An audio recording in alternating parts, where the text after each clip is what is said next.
Sylvia के पास 10 साल का टाइम था। वो सिल्विया का सारा टाइम चुराकर वहां से निकल जाते हैं। इतने में ही विल और सिल्विया को होश आया। सिल्विया ने जब अपने हाथ की तरफ देखा तो वो परेशान हुई, क्योंकि उसके पास सिर्फ 30 मिनट ही बचे थे और विल के पास भी कुछ मिनट ही बचे थे। पर फिर भी उसने सिल्विया को अपने कुछ मिनट दिए, जिससे इन दोनों का टाइम बराबर हो गया।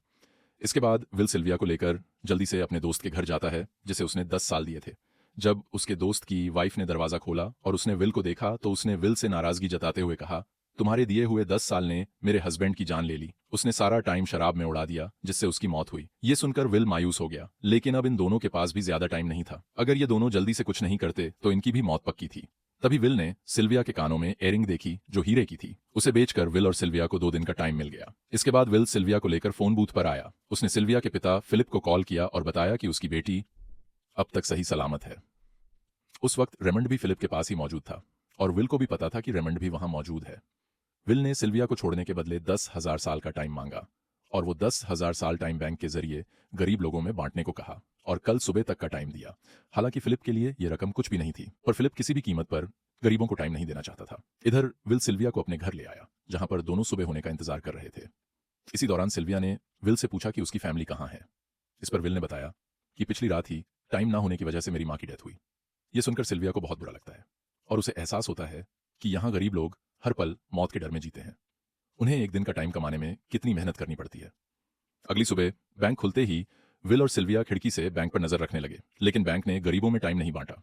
सिल्विया ये देखकर बहुत मायूस हो गई कि टाइम के आगे उसके पिता के लिए अपनी बेटी की भी कोई कीमत नहीं थी। अब सिल्विया को समझ आ गया कि उसके पिता सिर्फ बिजनेसमैन नहीं है, बल्कि वो इस सिस्टम के ईबुहर हैं। वो गरीब लोगों की मौत से अपनी जिंदगी के साल जमा करते हैं। सिल्विया को यूं मायूस देखकर विल ने उसे वापस घर भेजने का फैसला किया। वो उसे फोन बूथ पर ले आया और अपने पिता को कॉल करके अपने लिए मदद बुलाने को कहा। इस दौरान विल सिल्विया को वेपन भी दे देता है ताकि वो खुद की हिफाजत कर सके। इधर सिल्विया फोन पर अपने पिता से बात कर रही थी कि तभी टाइमकीपर रेमंड चुपके से वहां आ पहुंचा और विल पर गन तान दी। रेमंड विल पर गोली चलाने ही वाला था कि तभी सिल्विया ने रेमंड को देख लिया और घबराहट में रेमंड पर गोली चला दी। ये देख विल घबराकर रेमंड के पास आया।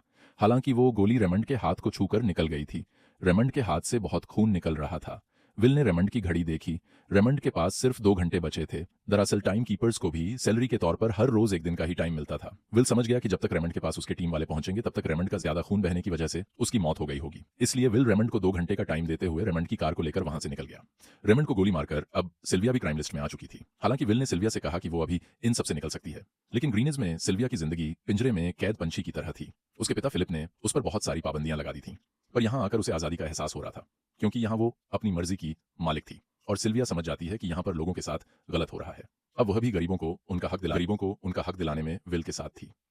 विल और सिल्विया ने मिलकर अमीरों को लूटना शुरू कर दिया। सिल्विया, जो कि ग्रीनिज सिटी के चप्पे चप्पे से वाकिफ थी, इन दोनों ने प्लान बनाया कि वो ग्रीनिज सिटी में बैंक से टाइम कैप्सूल चुराएंगे और उनको गरीबों में बांट देंगे।